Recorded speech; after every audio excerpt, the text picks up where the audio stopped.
Now for a glimpse of ag around the world, a third Chinese national is now accused of smuggling biological materials into the U.S. You're looking at pictures of what investigators say were found in 4 packages sent to the U.S. They say the contents contained biological material related to roundworms or nematodes, which is a common parasitic infection in livestock. And they say they were addressed to people associated with a lab at the University of Michigan.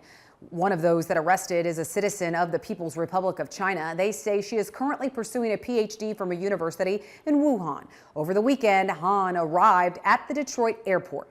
That's when Customs and Border Protection officers talked to her, and they said she lied about the packages and the materials inside that she had previously sent. She was then interviewed by agents with ICE and the FBI, and they say she admitted to what was in the packages. Her arrest comes after a separate case we told you about last week, where 2 other Chinese nationals were accused of agroterrorism. We have more details about both cases on agweb.com.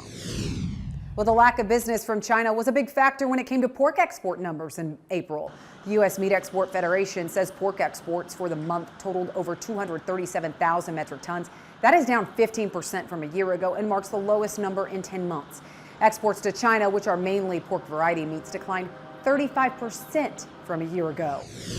And we're hearing the same story when it comes to beef. The U.S. Meat Export Federation says April beef exports totaled more than 100,000 metric tons. That's down 10% from a year ago. Value fell 8% to $824 million. The organization says exports to China declined nearly 70%, but shipments also trended lower to Mexico, Taiwan, and the Middle East. It was really the start of the disruption and the height of the tariffs, almost 150% tariffs on beef throughout April. So really not a surprise that we're down almost 70% on the China volume year on year. But there is quite a bit of good news in other regions. Korea up 18%, very big number for Korea. Central America up big. And you also had a pretty good month with Japan, and also South America, good month.